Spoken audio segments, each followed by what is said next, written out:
Hey everyone, Dominic Esposito, your drill instructor. Welcome to the clinic. And tonight I got a special show for you. So this is going to be a little technical stuff, and get ready because I've never taught this live in public before. I only teach this kind of stuff to my private students, and so this is a really special show tonight. Thanks to our sponsors, and thanks to all of you fans and friends.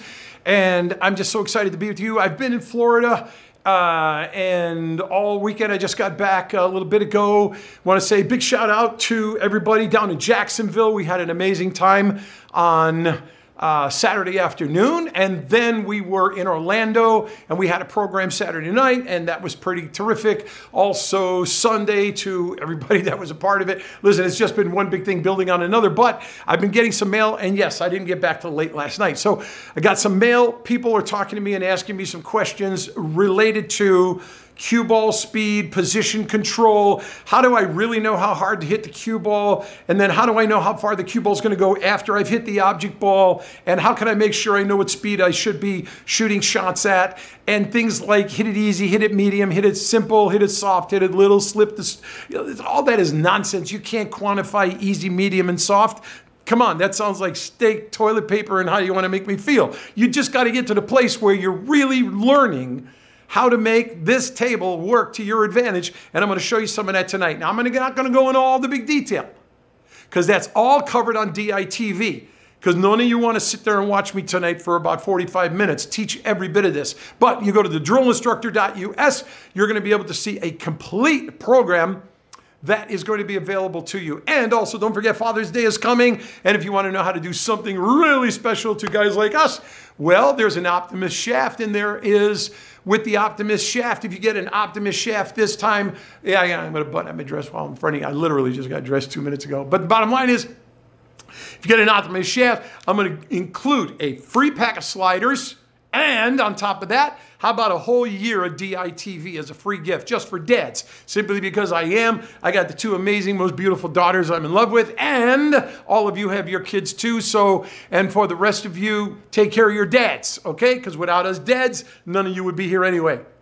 Yeah, I know. Okay, so let's get started, because you really need to understand this. And I don't have this formatted, so it's coming out as I go. I guess I could work on this side and try to kill a little bit of the shadow. I'm not sure. We've just got lights everywhere in this TV studio. So, hey, big, once again, shout out to all the friends and those who we've spent time with over the past several days. Thank you so much. And your hospitality and everything you did for us was so, so beautiful. Okay. Okay, listen up. Here we go. You have, let me add one more of these. I don't know which colors I'm going to use or not use. So, you got a pool ball.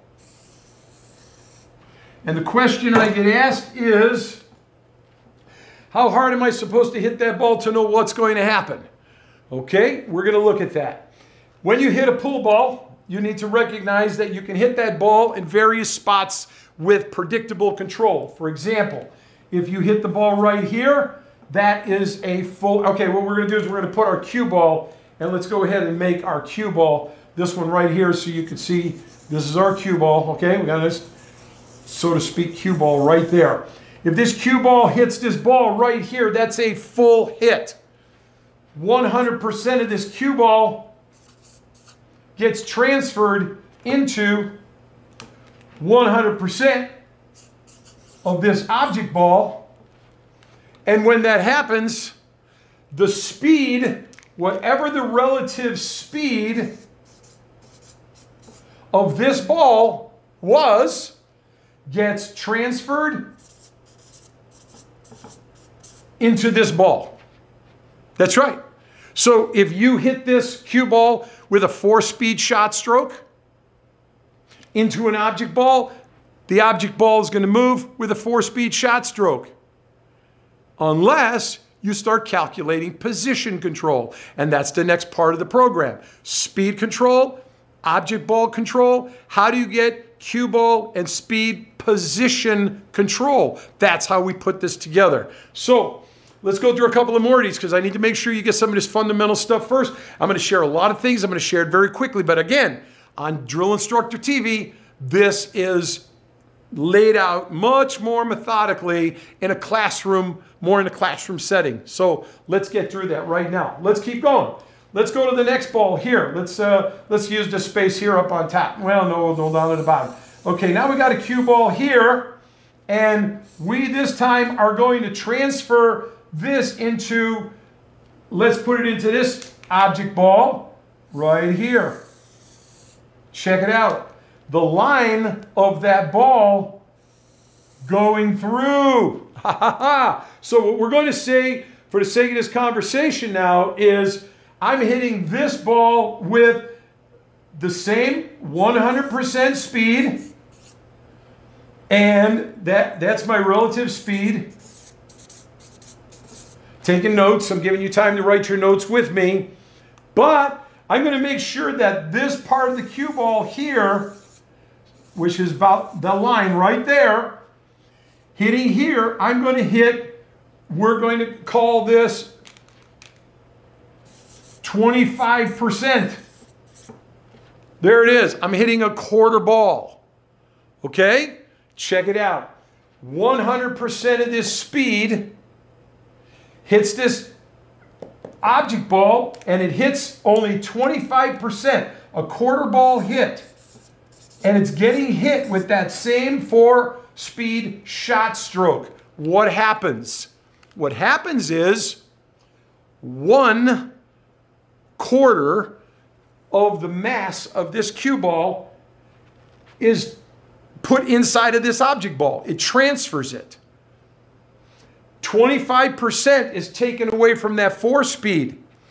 You got 4. You take away 25%. What do you got left? Yeah, 3/4 or 75%. So what's going to happen is this object ball, the same as like the one on top, this ball got 100% of the speed of the cue ball transferred into the object ball. This one gets 75%, or excuse me, 25% into the object ball, and that's going to leave 75% left over, that the energy is still in the cue ball. Which means whatever the distance is that you know you're traveling for a 4-speed, which we know is the same exact speed to lag the cue ball to win the break. So the balls are down on the other end of the table. You go all the way up the table. You come all the way back down the table to the rail. And the next thing you know, that's a 4-speed. But with that same speed, you hit 25% of this ball. 75% is left in the cue ball. The cue ball is going to continue to move the distance of what did you hit a 3-speed? Yeah, which would be a full table and a half of the distance. Very good. Let me pick up this marker. See you in a minute. I just had to do that, sorry. Go down the steps to get the marker. All right, now, same thing is going to happen if we are going to take the same, let's take another cue ball right here, and this time, once again, 100% of this mass and speed of this cue ball, and let's drive it into another object ball, and we're going to put it into, let's just go ahead and get another object ball in here, and this time we're going to have, in proportion, the center of this cue ball is striking the edge of this cue ball. That is a half cue ball hit, okay? So let's go ahead and put 50%. That's a half ball hit. Now you should already have this figured out, you're geniuses, okay? If I transfer 50% of the energy of my cue ball into the object ball, what's left over? The other 50%. It's actually that simple. So let's go ahead and hit this with the same 4-speed shot stroke. We hit this object ball. The object ball absorbs 50% of the mass of energy from the cue ball. 50% left over. If we use that same 4-speed, we put 2 of them inside the object ball, there's 2 left. That means the cue ball is going to travel the distance of a 2-speed shot stroke, which is the equivalent of 8 full diamonds, the full length of any table. So it's all relative. And a 4-speed shot stroke on a 7-footer lands in the exact same place as a 4-speed shot stroke on an 8-footer, an oversized 8-footer, a 9-footer, a 10-footer, and a 12-footer. Yeah. If you got an old Sears table, a 6-footer. So we got 50 half ball. We got a half ball hit. We got a quarter ball hit. We have a full ball hit. And you know what's left. How about a third ball hit? If you have 100% of the cue ball going into a ball and you're only hitting 1/3 of the ball, 33.3333. What's left over? 66.666. Exactly. So you have 1/3 of the cue ball being absorbed by the object ball, and 2/3 of the mass of that cue ball in energy is going to travel the distance of, let's do it. You got a 4-speed. This one's going to be a little harder because it's an equal 4. But if you did it in thirds, let's say you shot it with a 3-speed, with a third ball hit, the object ball is going to absorb 1/3 of the energy, and you have 2/3 left. So with a 3-speed, that is going to absorb the speed of going a speed number 1, which is half the length of the table. And then what's left over is the equivalent of a 2-speed to go the full length of a table. And so the same is also going to be true if you use an 8th ball. If you have an 8th ball, then you're going to have 7/8 of the speed going into the distance of the cue ball keeps going. All right, let's take a look at this on the table for a little bit now and see if we could translate this.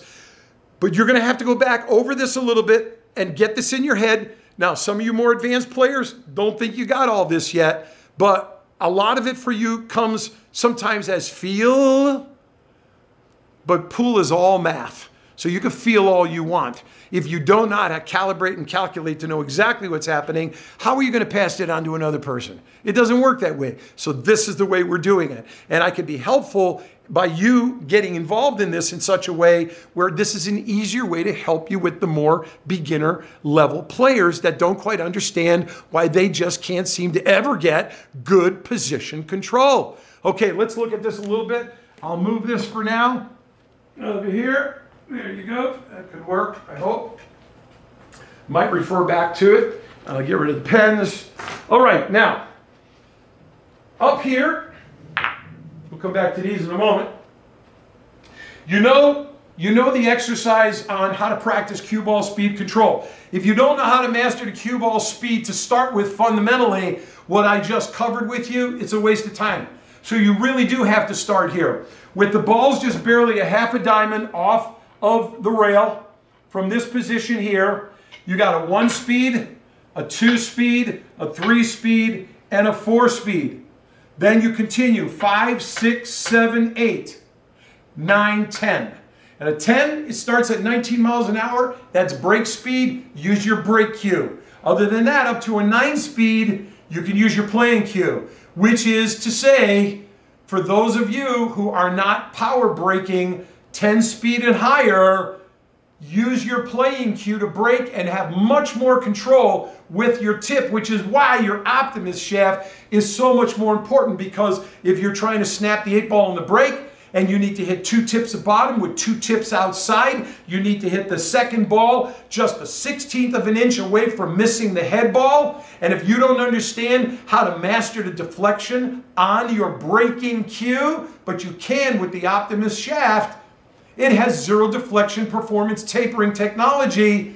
That cue ball goes straight after you've applied your 2 tips or 3 or whatever, because the technology in the shaft is designed to control the squirt of the cue ball. Otherwise, you calculate it. Now, back to the speed control. Once you get down here, let's go back and do that 4-speed shot stroke real quick. So, from this position here, we need to get this cue ball to go up the table, come back down the table, and land down here at the bottom rail, which is where you want the cue ball to land, like when you're lagging for the break. But that's a perfect 4-speed. You say, well, why is that perfect? Because from the diamond, the entry and the exit. Because if you shoot a 1-speed, This first diamond is the entry. This diamond is the exit. So every speed zone is always 2 diamonds wide. So if you do a 2-speed, you enter, you can hit the cushion, you come out, so you have 2 diamonds of range. Then a 3-speed is back to here. And the 4-speed, you can enter, hit the cushion, enter, and as you see, I hit a perfect 4-speed. Now, with that 4-speed shot stroke, let's go ahead, and you want to always make sure you work this drill and master this drill. You have to make 3 out of the 5 balls land in a zone or do it again. Do a 1-speed over and over and over until 3 out of 5 are in there. Then go to a 2-speed. 3 out of 5. Then go to a 3-speed, 3 out of 5. If you don't get 3 out of 5, you do it over again. 4-speed, 5-speed, 6, 7, 8, 9, oh, everything. So you've got to be able to master that. So when you come up to the table and you know you have to hit the shot with a 5-speed shot stroke, just go ahead and take the shot, make sure that ball comes up table, comes back, out, it's not going to hit that, and then that ball should stop right here in the middle of the table. That's a 5-speed shot stroke. You have to be able to master the ball by itself. So when you're going to shoot it into another object ball, you know that you've got your shot speed down. Now, when you're learning the pool shot, here's the key thing you can do. If I know I need to hit this 4 ball, and I need to hit it with a 4-speed shot stroke, what I may do is go to the side and practice a 4-speed 3 or 4 times, 5 times, until I'm really sure I've got it. Then, when I come back to this ball, now let's go ahead and take a shot here where I'm going to hit this with what looks like, let me see, from this direction here, I'm going to hit this with a 1/4 ball. From this position here, it's going to be a 1/4 ball hit. I just measured it up. There's a 1/4 of this ball, has to hit a 1/4 of this ball to get the right angle. Now watch what's going to happen here. Watch this. Ready? Here we go. We're going to take a 4-speed shot stroke, just like we took.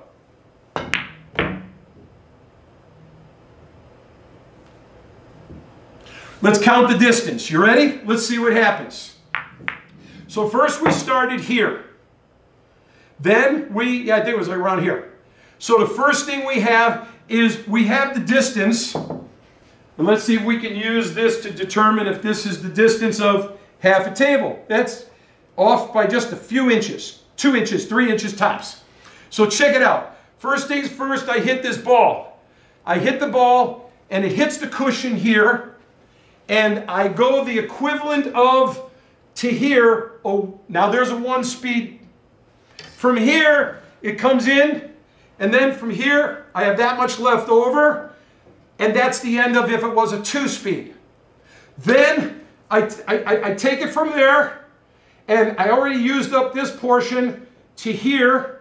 I hit. So from here, this part here is going to be the equivalent of my 3-speed. And then from this position here, I'm going to move up and it just rolls. How much is left? Half. Guess what that means? I put 1/4 of the energy into the object ball and 3/4 of the energy, the ball went 1, 2, 3, the end of a 4-speed. Yeah, really. So if you were going to take that and put it into competition and think to yourself, let's go like that, and then let's say 8 ball to win. And you were to take this same shot, and as you're looking at it, let's get out of the way. You look at now I'm going to do this a little bit more extreme, but as you practice, you'll be able to get this. You're going to go, okay, so that's about 1 diamond right there, 1.5 diamonds. By the time I get to the cushion, it's another 1.5 diamonds. That's 3 diamonds. Out to here, that's 4. So that's a 1-speed. From here, that's a little over a diamond. From here, I'm coming out a full 3. That's a 2.5 speed right there, because that's another 3.5 diamonds right there. 2.5 diamonds, excuse me. And there, from there. And then I'm going to go 4 full diamonds. And then I have the distance of what I hit the ball. If I hit this ball with a 4-speed shot stroke, now you come down here, you start looking at this. I know that's a 4-speed shot stroke just by looking at my pre-stroke. You say, how would you know that? Because when I come down here and I start practicing, look at that. That looks just like my 4-speed shot stroke. Here it comes. 4-speed shot stroke. Look, I'm in the zone. That's my 4-speed. Then, after you've worked that out a few times, come back to the ball, right in here. I'm adding no spin, no English, no running English, nothing. Now, if you want to add running English, go ahead.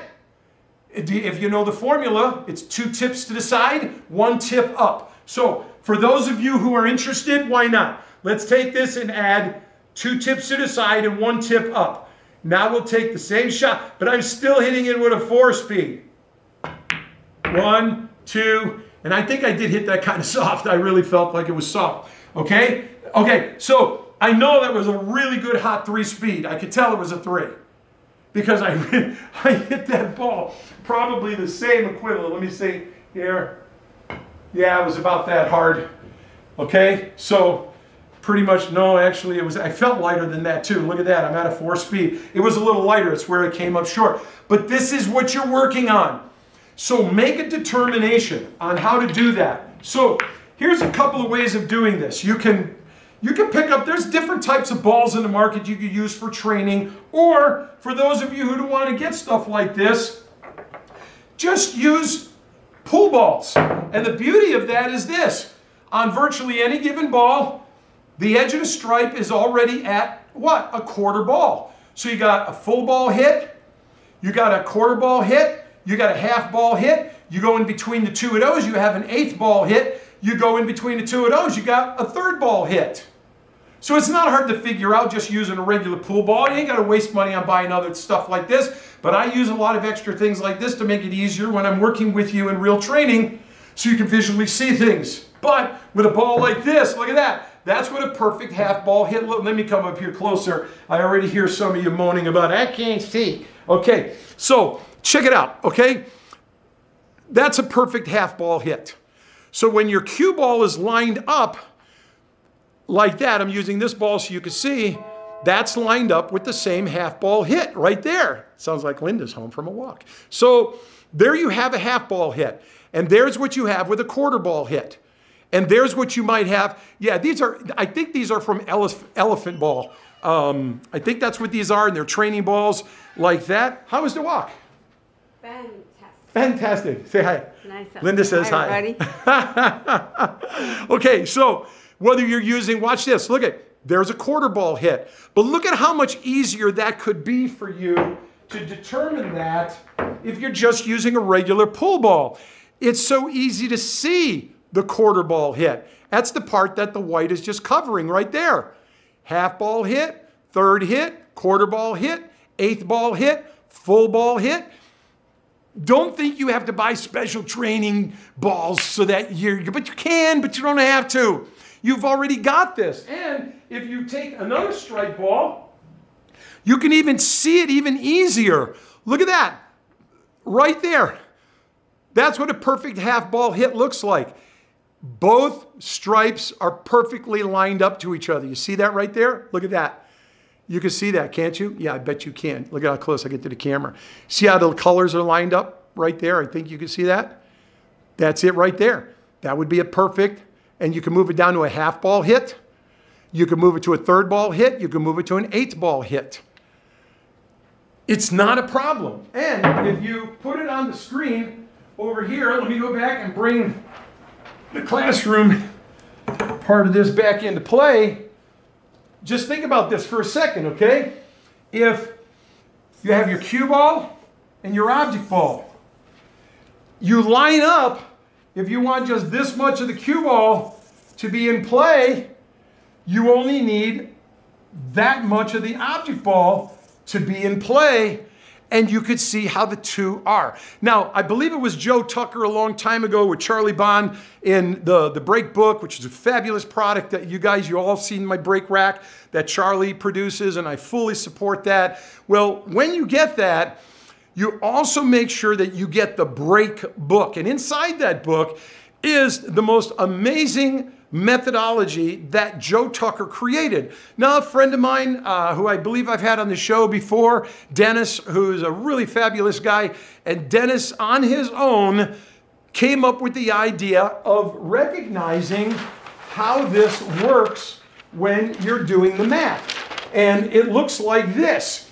If you take any object ball or cue ball and 0 starts at center and go 1, 2, 3, 4, 5, 6, 7, 8, 9 is the outer edge of the ball. And then 1, 2, 3, 4, 5, 6, 7, 8, 9 is the outer edge of the ball. Fair enough? Now, with that being, okay, you got 8/18ths, okay, because you got 9 on this side, 9 on that side. Now, what happens is you take whatever part of this ball you're going to work with. Let's say, look, it's on number 6.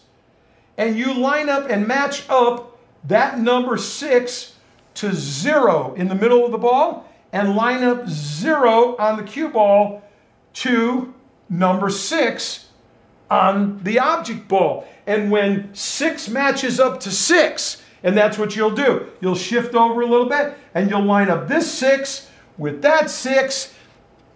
That's all there is to it.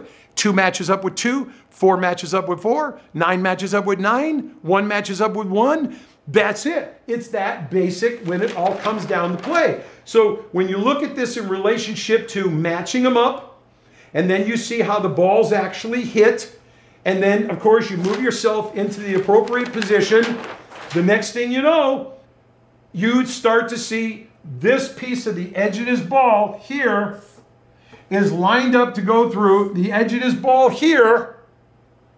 And when those edges are lined up, you're shooting from center to center here, which even though a lot of you call that your ghost ball is fine, but it's fundamentally limited unless you include collision-induced throw with a basic understanding of that, because many times the balls stick together. My gosh, the other day, I was trying to put together a rack of balls, and it was kind of like I took 2 balls, I could stick into 2 more balls and pick them up and put them in a rack. They were sticking together so bad. So this is what happens. And all of this becomes the process of you lining up, whether you're at 6, 7, 8, 9, 6, 7, 8, 9, and you match up those lines and you take the shots.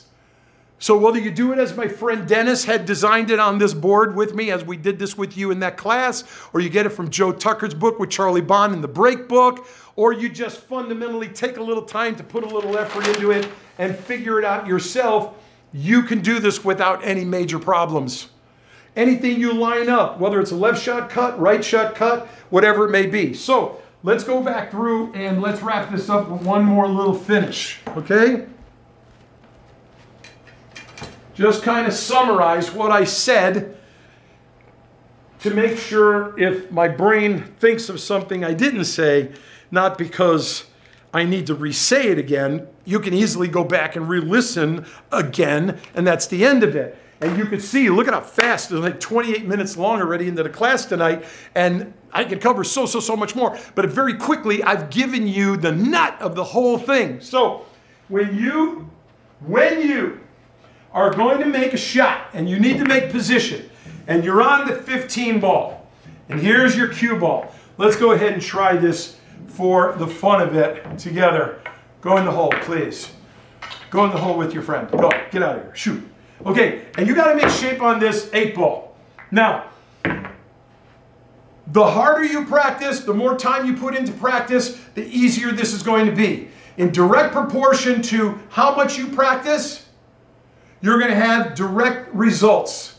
And, you know, I said that the other day. I wrote it on the board for you. I'm going to go ahead and show this to you one more time so you get your head screwed on straight.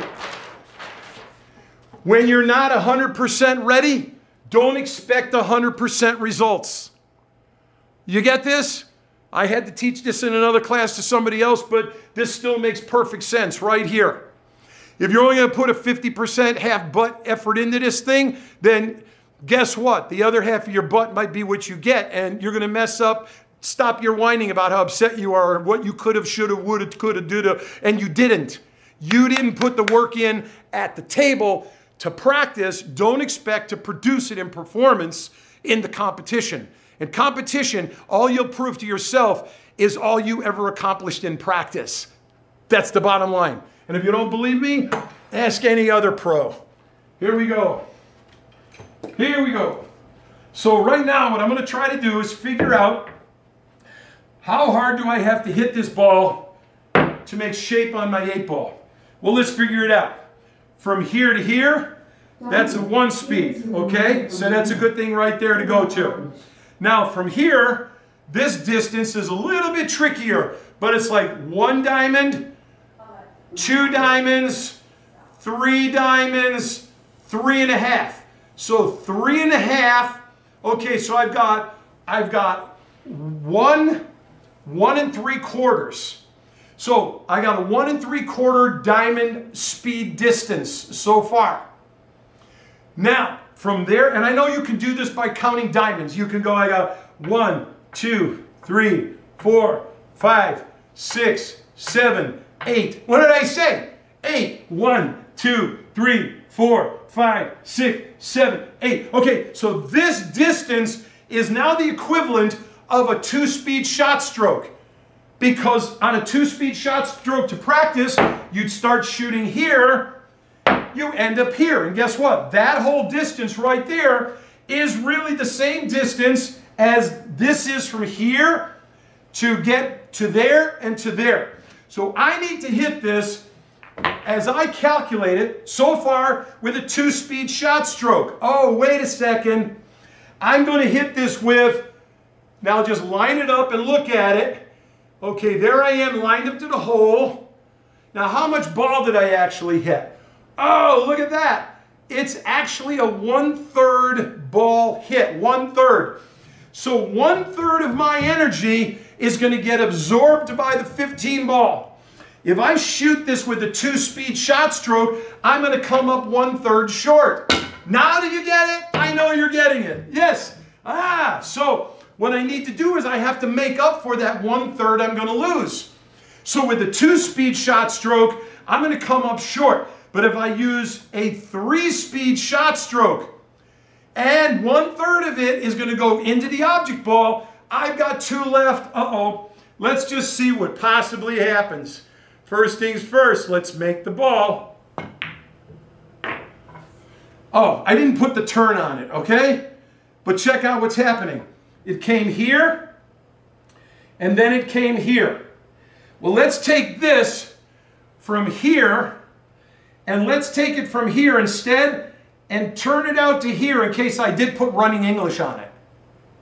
But I didn't. I just rolled the ball. But if I put running English on it, so it took the rail naturally, not that it made the ball move faster, but how much am I missing?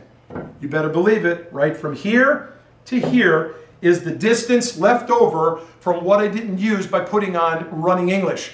So now you're going to have to say, well, what happens if I shoot that same shot with running English? Well, I think it was about here and about here. This looks pretty close to where we were. Let's put the shot on with running English. It was something like that. Let me see. I think it was here. We had to make a 1/3 ball hit. That's a 3rd ball. So there we go from there. And here we see. Let's go ahead and let's go 2 tips to the side, 1 tip up. Let's hit the ball. Now I'm going to hit this with what? A 3-speed shot stroke. I didn't make the ball. I hit it too thick. The ball absorbed way more energy. But look at where I still am. That's the difference from adding the running English. It adds the extra energy into the cue ball that would be taken away from. So let's go. Come on, stop screwing around. Let's make the ball and make it work. Here we go. One more time. That looks like a 3rd ball hit. 2 tips up. Yeah, these glasses are in the way. Sorry, I'm not wearing your glasses, Mr. Harrison. Here we go, everybody. I still missed it. Let me change glasses because it really is a problem. You know, for all you people, if you got glass frames bugging your eyes, you deserve to miss, just like me. So here we go, because I really have a problem seeing with my standard reading prescription as opposed to my playing prescription. Here we go. Let's go back. 3rd up. Running English. Here we go. Ready. Here we go. Same shot, everybody. I still can't make the ball, can I? I can't even hit the ball. But look, you see, I'm right on target. I'm right on line. I know what I'm telling you is right. So you're there. The bottom line is transfer the energy. 1/4 ball, 1/8 ball, 1/2 ball, whole ball. And that energy is going to transfer from the cue ball in equal proportion to your object ball. And you just go ahead and just start working on stuff like that all the time, okay? Yeah, you know how I feel about this, okay? Actually, these are the first pull shots I'm really hitting all day. I can actually make it. And I think I hit it too soft. But you know what? I'm gonna stand here to hit a couple of more. You're welcome to leave if you want. I don't give up that easy. I'm not even warmed up, but I'm still gonna do this for you here one more time. All right, here's my full 2-speed. Oh, didn't even hit it right, sorry. Huh. Good night. Yeah, really good night. We should all go good night into the dark, my love. All right, get the palms. Here we go, here we go. I shot that like a real pool player. Look what's happening here, okay? So, I can make that 8-ball. This is how you compensate. This is how you calculate. This is how you, well, let's just get to work, okay? The important thing is for you pool players, whatever you transfer by hitting what portion of the object ball, that amount of energy is going to get absorbed from the cue ball. The balance of it is going to travel into the cue ball, and you get to measure that distance, and that is the big working energy of it, okay? Set up the shots, count the distances, make little marks on the table if you need to, measure the full distances of half tables, the amount of diamonds, and you take it from there, okay? Listen, aim straight, shoot straight, split the pockets, warm up before you start shooting. I attest to that. And I will see everybody, hey, maybe next week. Okay, love you. God bless you. Bye-bye. Hey, that's the drill instructor way.